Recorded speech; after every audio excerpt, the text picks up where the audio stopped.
Maka apa kan ilma kana pura kullu wa katuku amin nawali jen amin maka apa kan ilma kana pura kullu wa katuku amin amas nawali jen maka apa kan ilma kana pura kullu wa katoko amin kabajamtoota maatii waaqayyo hundi keessaniyyuu maqaa waaqayyo maqaa uumaa keenyatiin akkam bultanii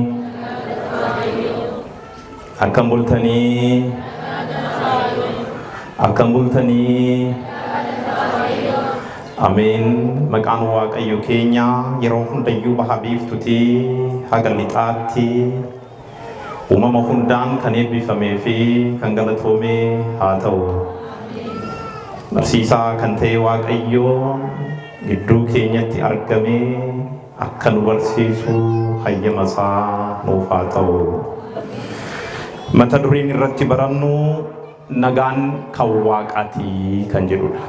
Ana waliin jirtu nagaan kan waaqaati jedhamee ana wajjiniin nagaan kan waaqaati.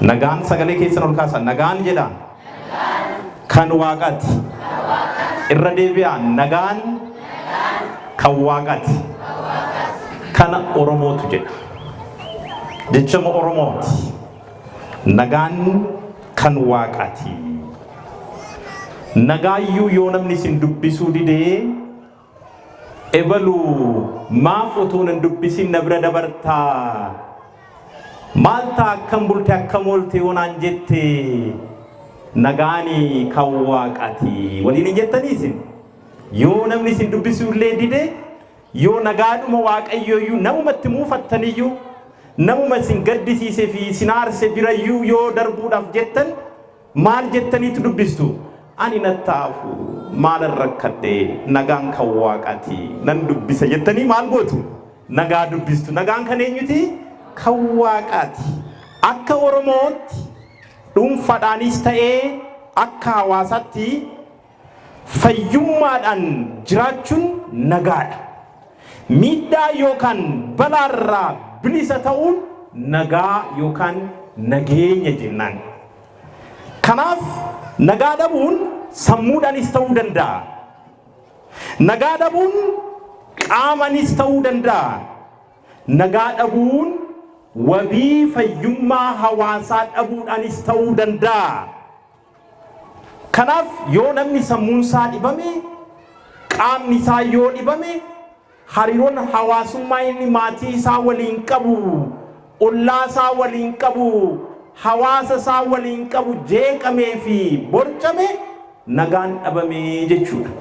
Nagaa qabaachuun ammoo jeeqamuu fi borcamuun kun otoo hin jiraatiin ifii keenya waliin, ollaa keenya waliin, hawaasa keenya waliin walii galteedhaan jiraachuudha.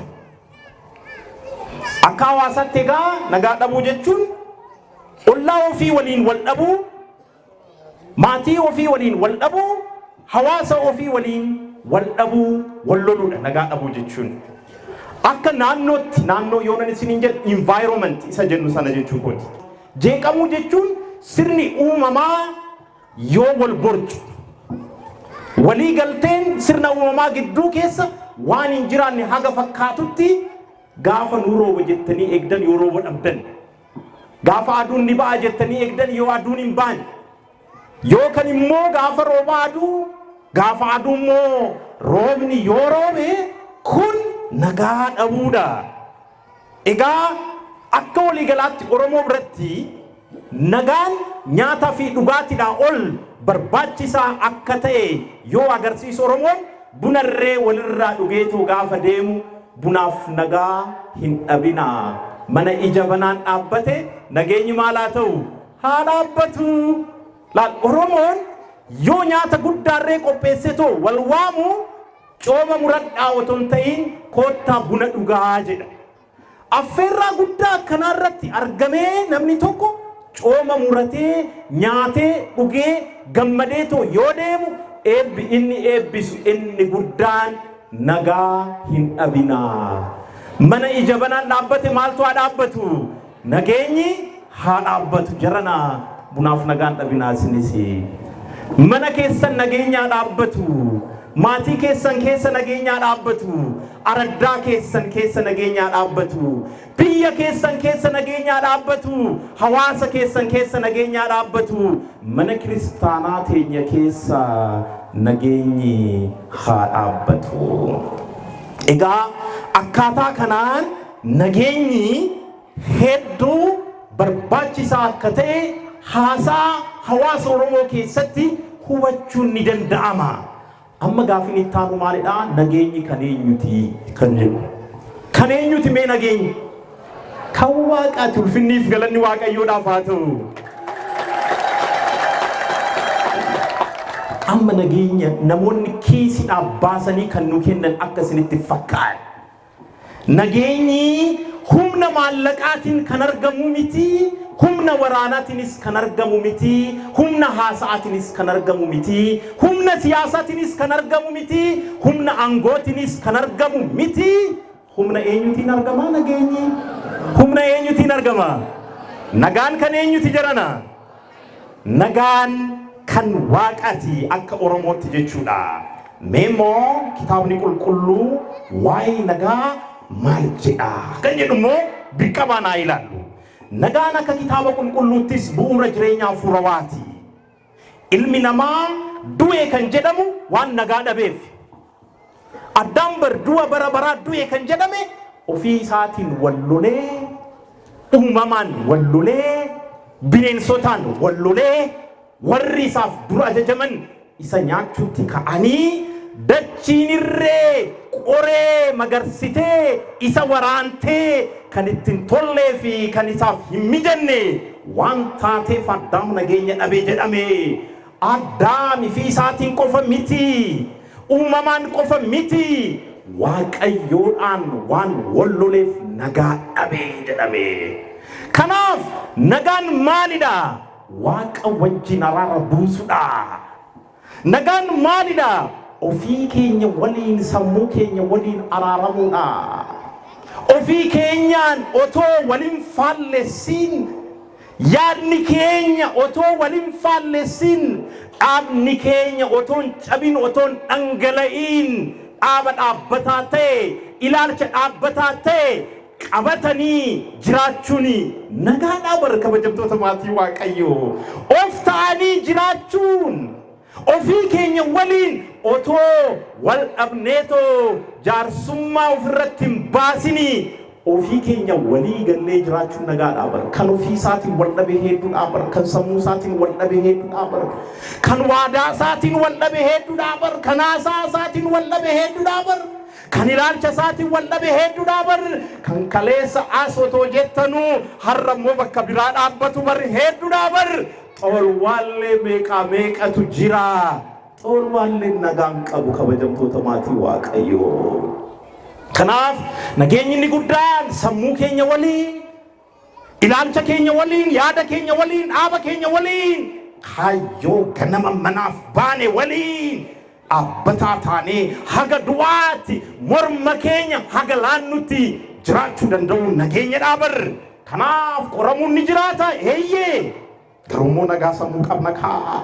Bu'aa ba'iin ni jiraata eeyyee, garummoo nagaa sammuu qabna kaa. Kabajamtoota maatii Waaqayyoo, rakkoon kun nama eeyyee, garummoo nagaa sammuu qabna kaa. Nagaa jechuun bari haalli mijataa ta'uusaa miti, dura keessi mijataa ta'uusaati. Nagaa jechuun nyaatanii quufanii mul'achuu qofa miti. nagaa jechuun uffatanii namarraa bareedee deemuu miti. nagaa jechuun konkolaataa fedhan oofuu miti. nagaa jechuun maallaqa hedduu lakkaa'uu miti.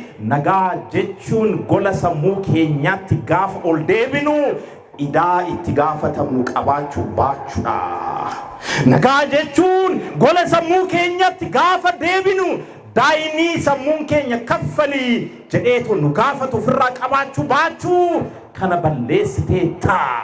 asin baate asin buute jedhee sammuun keenya nun qeeqne taanaani noon kabajamtoota maatii Waaqayyoo dhugumatti nagaa qabna. mee of gaafadhaa hundi keessan nagaa qabnaa ofii. sammuun keenya ofii nagaa qabaa. yaadni keenya ofii nagaa qabaa. dubbiin keenya ofii nagaa qabaa. sirni keenya ofii nagaa qabaa. falaasafni keenya ofii nagaa qabaa. akkanaan of gaafachuun baay'eetti barbaachisaadha. egaa Addaam fi isaa waliin wal lolee, uumama waliin wal lolee, waaqa waliinis wal lolee. nagaa argachuu jechuun ofii waliin qofas immoo araaramuu otoo hin taane ollaa keenya waliinis jaalalaan jiraachuu danda'uudha. maal jechaa jira gooftaan Yesuus Kiristoos yoo nu barsiisu ollaa kee akka ofii keetti jaaladhu jedha. kunis nagaa namaa kenna. obboleessa kee akka ofii keetti jaaladhu kunis madda nageenyaati. waaqa kee ammoo onnee kee qulqulluudhaan lubbuu kee qulqulluudhaan gonka ta'een jaaladhu jedha. kunis nagaa namaa kenna kabajamtoota maatii Waaqayyoo. egaa nagaan maalidha yoo jettanii waaqa waliin fi keenya waliin uumama waliin ollaa keenya waliin araaramnee wal taanee jiraachuu danda'uun nagaa jedhama. Isaayyaas boqonnaa 53 lakkoofsa 5 irratti maal jedha? nuyi nagaa akka argannuuf adabamee jedha gooftaan keenya Yesuus Kiristoos. maal akka argannuuf? nagaatu dhabame kaa maaloo? ajaja Waaqayyoodhaan ajajame Addaam waan cabseef nagaa dhabee. abboommii isaa waan kabajuu dadhabeef nagaa dhabee. har'as ajaja Waaqayyoorraa waan fagaanneef kabajamtoota maatii Waaqayyoo nagaa dhabneerraa. abboommii isaa waan kabajuu dadhabneef isa boodatti dhufuu dandeenya. asirratti kana nani kaasuu barbaade garuu hiikaan nagaa maalidha yoo jettan waaqa waliin araaraan jiraachuu akka ta'e yoo nuuf ibsu Isaayyaas nuyi nagaa akka argannuuf adabame. kana jechuun maal jechuudha? waaqa waliin wal taane, nama waliin wal taane, uumama waliin wal taane, fi keenya waliin wal taane akka jiraannuuf inni nu jecha adabame. nagaan riqicha Waaqayyo waliin wal quunnamsiisudha. nagaan qabnu taanaan waaqaan wal quunnamuu ni danda'amu. Qolaasiis boqonnaa 1:20 irratti maal jedha? fannoo isaatiin ammoo nagaa taasisee dachii yookaan samiirra kan jiraatan ofii isaatiin araarsuuf hayyameera woo jedha. maalii isaatii? fannoo isaatii. maal godhe? nagaa buusee. gooftaan Yesuus Kiristoos hojiin inni nuuf hojjete inni guddaaf muummeen kanadha.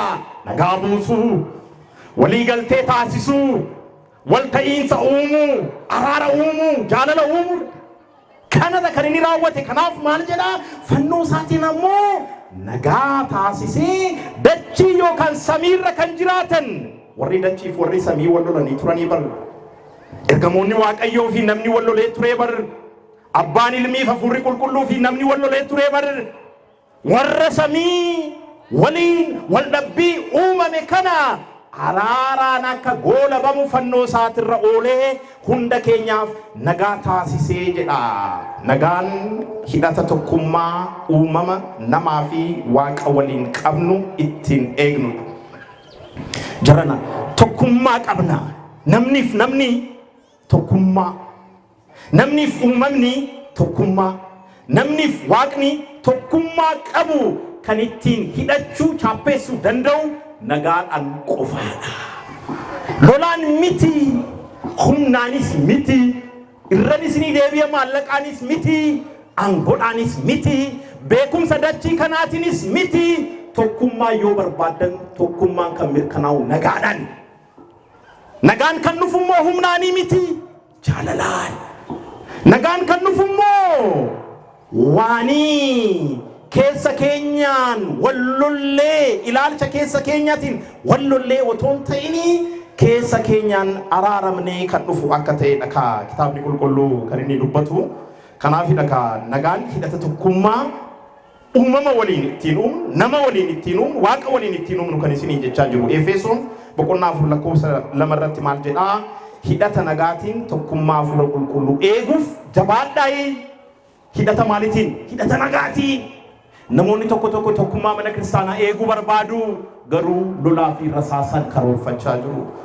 Namoonni tokko tokkummaa hafuuraa eeguu barbaadu, garuu dhaadannoodhaan eeguu barbaadu. Namoonni tokko mana kiristaanaatiif ni quuqamu, garuu aboottuu isaaniitiin, irree isaaniitiin waan mana kiristaanaa eeganitti fakkaata.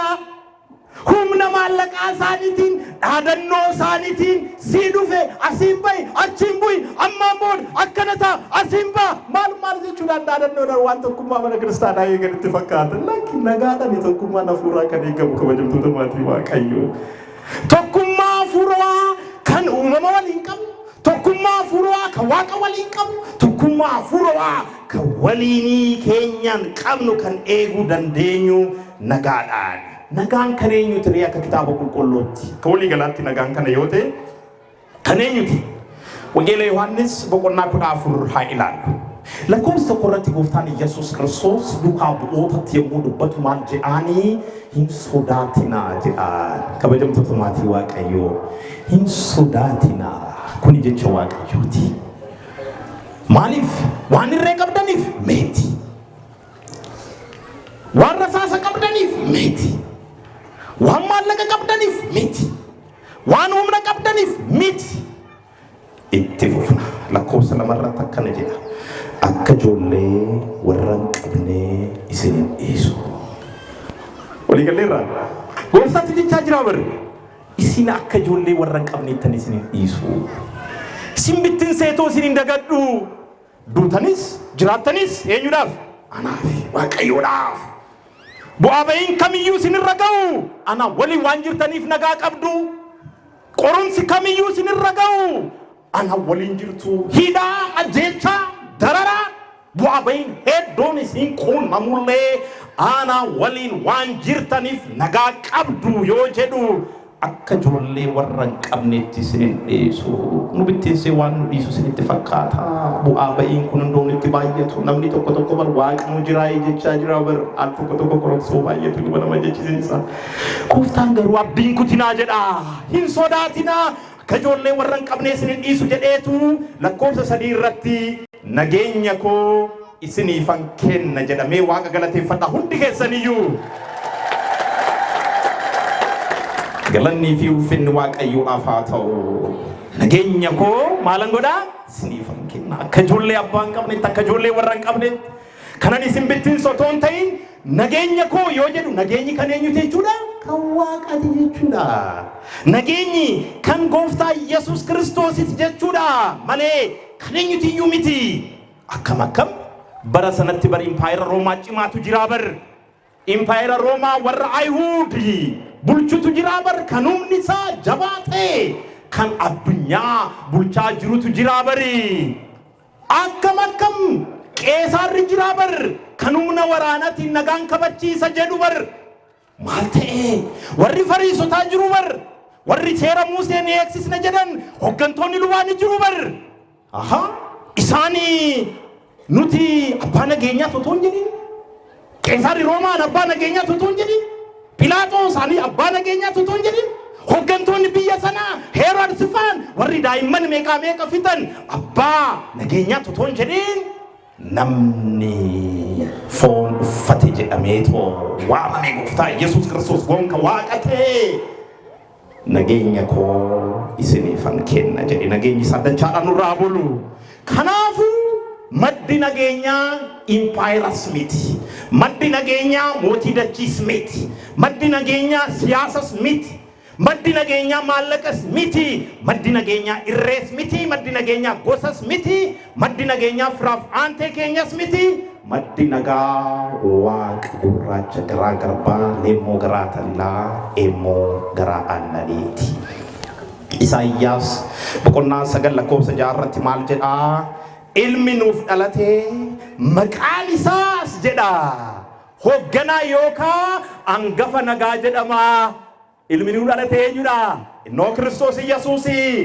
isa xiiqii Addaamii fi Heewaan deebisu shira Addaamii fi Heewaan irratti diiyaabiloosiin raawwatame kan kukkutu xalayaa du'aa keenya kan nu baqsu argaa jirtu ilmi seenaa hojjetu ilmi dhiiraa ilmi dinqii dalagu ilmi dhiiraa ilmi inaaffaan Addaamii fi Heewaan isa guggubee inumayyuu Isaayyaas boqonnaa 9 irratti bar yoo dubbistanii inaaffaan Waaqayyo kana godhaa jedha akkam angafni nageenyaa foon akka uffatu godha inaaffaan Waaqayyo inaaffaan Waaqayyo seefiidhaanii miti kan morma namaa kutu inaaffaan Waaqayyo angafni nageenyaa nu gidduutti akka deddeebi'u taasisa inaaffaan Waaqayyo akka Phexros gurra Maalkoos kan kutoton taani warri seefii baafatan luqqifatan seefiidhaan badunu jedha galanni fulfinni Waaqayyoodhaaf haa ta'u.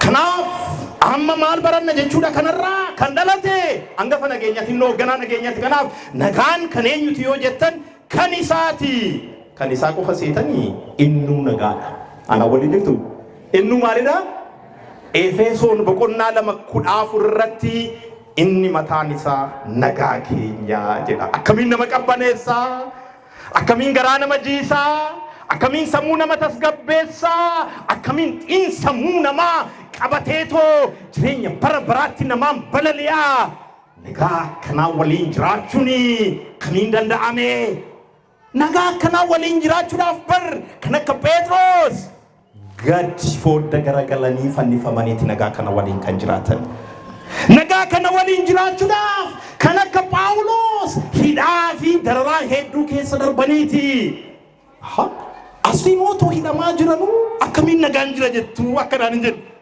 asiinootoo fannifamaa jiranuu akkamiin nagaan jira jetta asiinootoo ari'atamaa jiranuu akkamiin nagaan jira jetta nagaan kuni nagaa keessotiin isiniin jechaa jira bar nagaan kuni bari fuulli keenya waan miidhaan foon keenya irra ga'eef kan ittiin gurraachofne mana hidhaatii illee ba'anii duukaa bu'oonni faarfachaa kolfaa ba'anii jedha bara kolfaa faarfachaa taphachaa mana hidhaa keessatti faarfannoo irra turan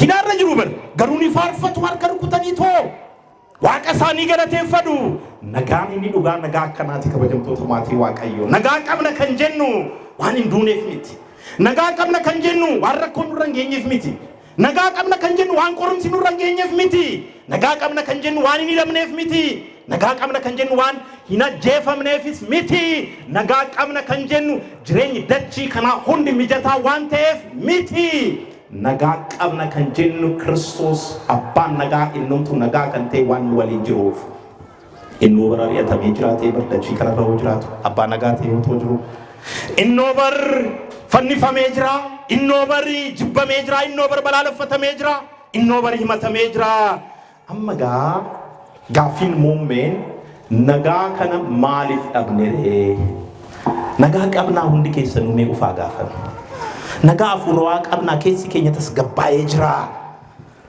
qorumsa kam keessa iyyuu qaxxaamuruudhaaf waaqatti dhugumatti hirkatee jira nagaa maaliif dhabne maaf dhabne walii galtee maaf dhabne jaalala maaf dhabne cichoomina maaf dhabne amantii keenyaaf haga dhumaatti cimuu maaf dhabne jaalalaan waa hunda injifachuu maaf dadhabne lolaanii miti nagaadhaan waa hunda injifachuu maaf dadhabne fayyaalessummaadhaan kasoominaan garraamummaadhaan waa hunda injifachuu akka gooftaa Yesuus Kiristoos anaan fakkaadhaa bu'uura jedhee duukaa bu'oota keessaas Phaawulos anaan fakkaadhaa bu'uura jedhee isaan fakkaannetoo maaliidhaaf addunyaa kana injifachuu dadhabne maaf fayyadamtoota waadaa kanaan ta'ini Oromoon akkana jedheetu nuuf deebisa ana wajjin jirtu bakka dhugaan hin jirre nagaan waan hin jirreef ana waliin jirtu hundi keessan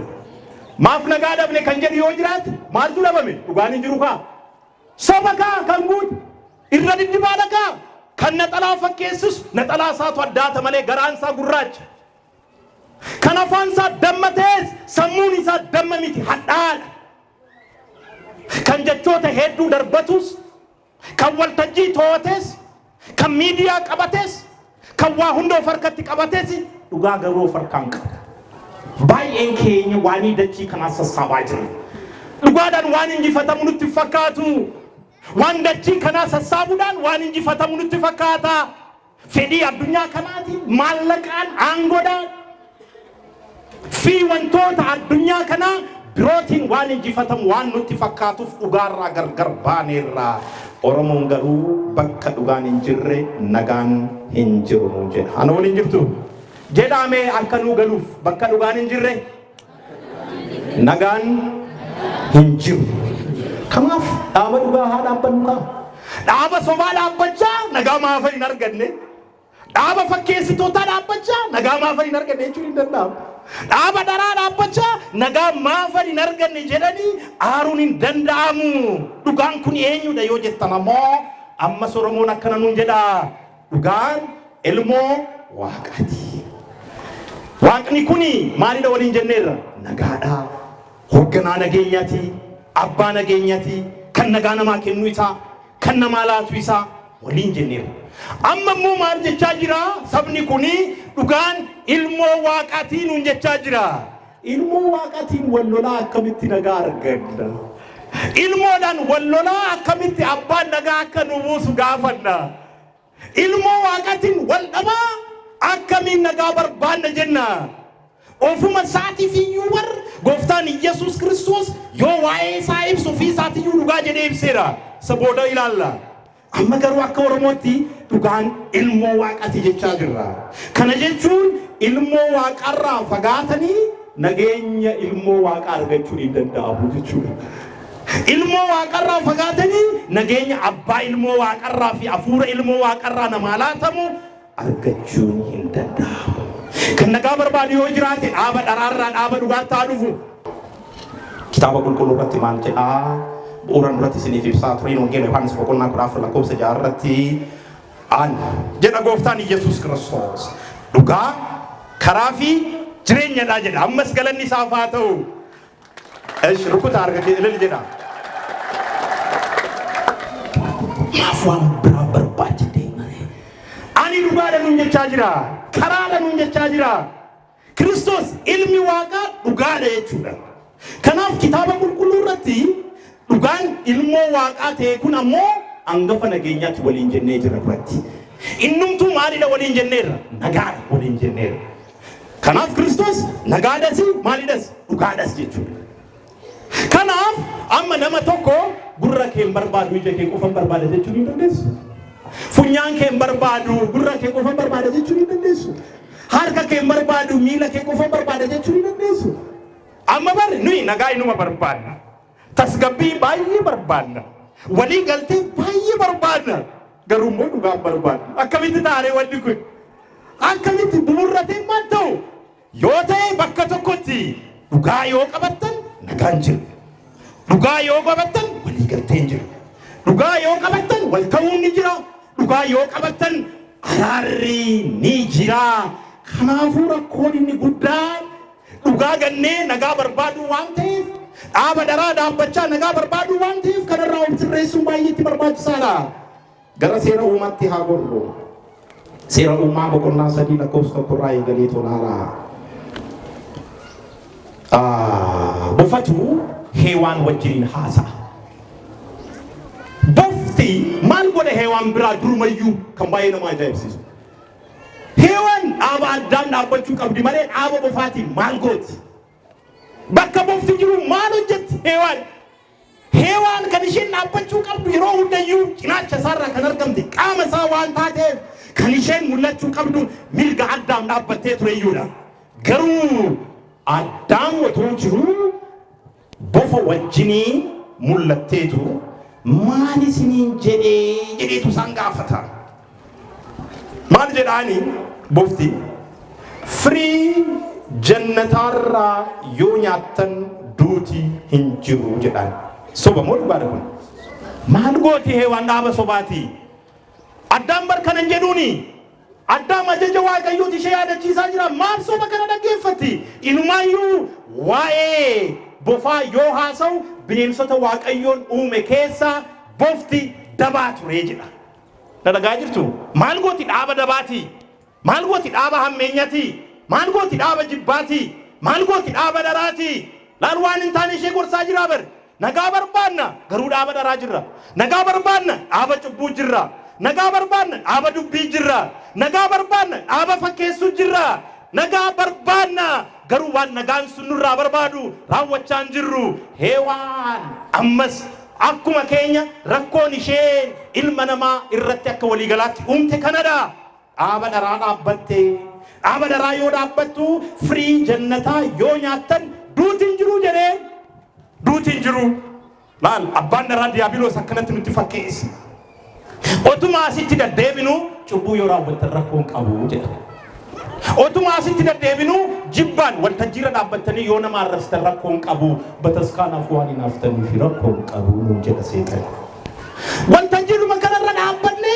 waa'ee ajjeechaa waa'ee du'aa waa'ee nama fixuu waa'ee wal waraanuu waa'ee wal jibbu waa'ee wal balaaleffachuu waltajjiiruma kanarra dhaabbanneetoo yoo lallabnu maal jedha waaqni bar rakkoon qabu bataskaanaaf hin haftan miti maal rakkoon qabaree rakkoon qabu jabaadha itti buufaa jedhaa nuun jedha mana nagaa dhaabbanne ilaalchi keenya dhaaba daraa jira waltajjii nagaarra dhaabbanne ilaalchi keenya dhaaba sobaa jira rakkoon heewaan kana ture achumaan heewaan jedha lakkoofsa afurratti kutatteetoo nyaattee jedha rabbi nu haa baraaru nagaa barbaadaa cubbuu kutatanii nyaachuurraa rabbi nu haa baraaru nagaa barbaadaa dhaaba daraa dhaabbachuurraa rabbi nu haa baraaru nagaa barbaadaa nama ajjeesuu hamii jibba wal qoodu kutatanii nyaachuurraa rabbi nu haa baraaru lakkoofsa 6-7 irratti maal argattu bara baraaf jiraata akka hin taane jannata eedanii addaamiin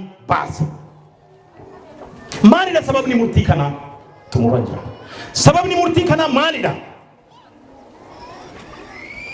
heewaantu dhaaba daraa dhaabbate heewaantu dhaaba sobaa dhaabbate duuti bara baraa ilma namaarratti akka murtaa'u ta'e wangeela Yohaannis boqonnaa 8 lakkoofsa 44 irratti maal jedhaa inni jedhaa sobaa abbaa sobaatis jedha diiyaabiloos maal jedhaa sobaadha inni maal gootu reeraa basaati abbaa sobaatis soba dhara kalaqeetu kan uume isadha ani waaqadha ana na waaqeffadhaa yoo jedhu soba'u soba ofii isaatii ittiin kufe sana ammoo ilmi namaas akka ittiin kufu oduu dharaa kana gara heewaanitti fideetoo heewaan abbaa warraa isheetiif kennitee duutii bara baraa ilma namaatiif akka ta'u godhame Yohaannis boqonnaa 14 lakkoofsa 30 irratti immoo bitaa addunyaa kanaa jedha ammammoo addunyaa kana kan raasaa jiru isaa ammammoo addunyaa kana kan jeeqaa jiru isadha ammammoo addunyaa kana taa'ii ka'ii kan dhowwee isadha kan wajaqsu isadha cubbuutti akka wajaqnu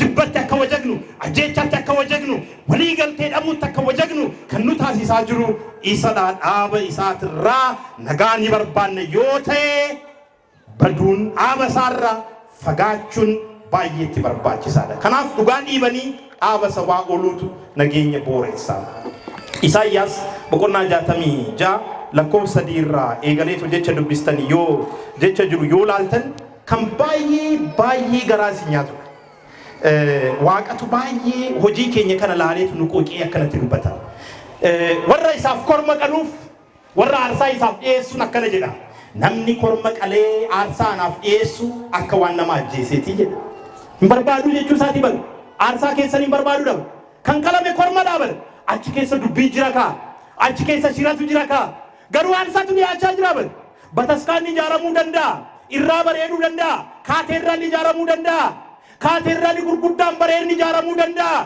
garuu akkamiin ijaarame lallabni wangeelaa galma gaheeti ijaarame wangeelli afaan hundaatiin dhaqqabeetu ijaarame hundaaf dhaqqabuudhaaf kutannoon dhuguma jira humni kaateerraala kana ijaare maaliif namoota kiristaana gochuu dadhabe humni kaateerraalota gurguddaa ijaare hanga baadiyyaatti wangeela lallabumaaf dadhabe humni kaateerraala kana ijaare Phaaphaasii afaan hundaa dubbatu lallabaa afaan hundaa dubbatu luba afaan hundaa dubbatu uumuu maaliif dadhabe kanaaf lubni baay'een jiraachuu danda'a kaateeraalli bareedni jiraachuu danda'a, maallaqni guddaan jiraachuu danda'a, dhaabbiin bareedaan jiraachuu danda'a, faarfataan bareedaan kan yeedaloo gaarii qabu surra qabeeyyii kan fakkaatu jiraachuu danda'a. Waaqni garuu akkana jedha, namni korma qalee aarsaanaaf dhiyeessu akka waan nama ajjeeseeti. Nama ajjeesnee kaateeraalee ijaaraa jirraa bara. Nama ajjeesneetu bar luboota baay'ifachaa jirraa bara. Nama ajjeesneetu bar gibbii keenya guuttachaa jirraa bara. Nama ajjeesneetu bar garaa keenya guuttachaa jirraa bara.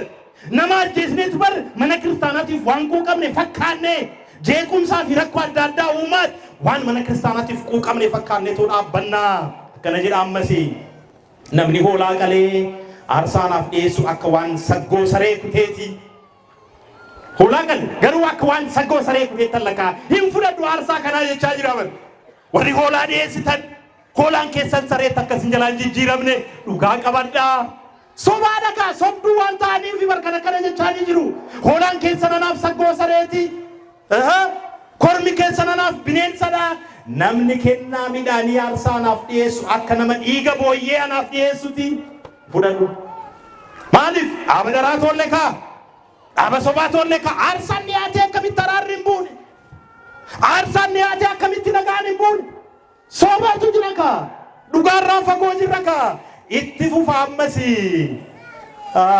Anaaf namni aarsaa ixaanaa dhiyeessu akka nama waaqayyoolii tolfamoo waaqessuuti. Ixaana dhiyeessaa jira. Garuu akka nama waaqayyoolii tolfamanii yookaan xaa'ootiidhaaf aarsaa dhiyeessuuti jedheetu dubbata. Warri akkas godhan karaa ofii isaanii hin fo'atu. Jechuun daandii dharaa barbaadanii daandii mataa isaanii fo'atu. Akkuma Heewaan daandii mataa ishii fo'atte kan waaqni isheedhaaf kaa'ee diddeetu jechuudha. Hojii ofii isaanii isa ciggaas isaatti hin gammadu. Kakaa jirtu cubbuu isaaniitti hin gammadu. Waltajjii waaqayyoo irratti daba raawwachaa hin gammadu. Galanii kolfu. Waltajjii waaqayyoo irratti oduu dharaa raabsaa waldhabbii lallabaa galanii garuu ni gammadu ni dhiichisu. Baay'ee gammadu gooneef amma tanatti agarsiifna amma immoo bakka akkanaa deemne akkana goonaa jedhanii dhaadachuu danda'u.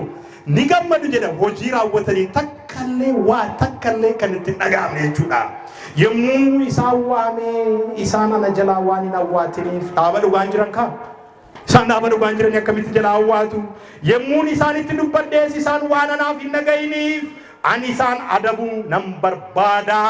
Kanaaf nagaa dhabne. Nan barbaada. Naasuus isaanitti nan fida. Isaan ana duratti hamaan hojjetanii jedha. Naasuu nan fida. Duratti immoo gooftaan Kiristoos maalluun jedhe waliin jenne. Hin sodaatinaa nuun jedhe jenne. Yoo nagaan jiraate sodaan hin jiru. Amma garuu nagaan waan hin jirreef naasutu jira. Maaf nagaan dhabame dhugaan waan dhabameef. Yoo dhugaan dhabame sodaatu jira. Shororkaa'utu jira. Hollachuutu jira. Bakka mangalakaa maalantaa kabbanne jechuutu jira. Abdii waaqayyoo irratti qabnu kan hin cabne kan hin dhangalaane dagachuutu jira. Ammas faarfataan Daawit waa'ee dhugaa akkana jedha. Faarfannoo 50 yookaan 51 lakkoofsa 6 irratti dhugaa jaalattee ta'uu jedhaan waaqaan. Anaa waliin jirtu. Waaqni maal jaalata? Aarsaa miti dhugaa jaalata. Jecha miti dhugaa jaalata. Uffata miti dhugaa jaalata. Maallaqa miti dhugaa jaalata. Angoo miti dhugaa jaalata. Jechoota mi'aawoo miti dhugaa jaalata. Onnee keessan ilaalaa. Sakattaa dhugaa jaalata. Dhugaa jaalattee ta'uu አቤቱ እውነትን ወደደ የማይታይ ስውር ጥበብን አስታወቀኝ ዱጋ ጃለቴቶ ዱጉመት ከነመ መረሩዳ ከነውቱን ቀበትን ማሉ ዋቀ ጃለነ ጀነኑቲ ማበረን ቀብኑ በር ወዱጋን ጃለነቴ ወልዳን ቀብኑ በር ዋቀዮ ወሊን ተኩማሲን ቀብኑ በር ኑ ያከሚት ከዋቃ ጀለሙ ደንደኘ ጃለሌ ሳን ዱጋ ጃለቹ ፊን ደንደኘ ታና ዱጋት ብሉ ዱጋዳፍ ጅልቤፈቹ ደንደኘ ታና yoo jilbeeffanne immoo sodaan hin jiru, naasuun hin jiru, hollachuun hin jiru, kirkiruun hin jiru. Dhugaan akka gaachanaatti nu marsa. Galanni fi ulfinni Waaqayyoodhaaf haa ta'u. Dhugaan jedha Daawit faarfannoo 90 yookaan 91 lakkoofsa 4tti akka gaachanaatti si marsa. Mee galateeffadhaa Waaqayyoo.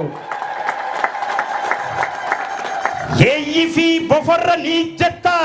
Leenca fi jawweera ni dhaabbatta jedha. Ammas galanni fi ulfinni Waaqayyoodhaaf haa ta'u. Dhugaa qabna kaa leenci moo sin injifatu, yeeyyi moo sin injifatu, jawweemmoo sin injifatu. Bofti moo bofti afaan daraatiin heewaan dogoggorse moo sin injifatu. Afuurri turaan moo sin injifatu. Kan guyyaadhaan deemu kan halkanis deemu inni sin injifatu. Maaliif? Dhugaan akka gaachanaatti si marsa. Dhugaan nu amarsu kabajamtoota maatii Waaqayyoo. Dhugaan akka gaachanaatti nu amarsu hunda keenyayyuu. Gaafa inni nu marsee nagaan nuuf bu'aa. Qabxiin lammaffaa fi inni dhumaa maaliif nagaa dhabne kan jedhuuf safuutu jira. Dhugaan ilma Waaqaati, ilma Waaqa jiraata. Raajonni raajaniif Yesuus mootii mootota, Yesuus mootii mootota.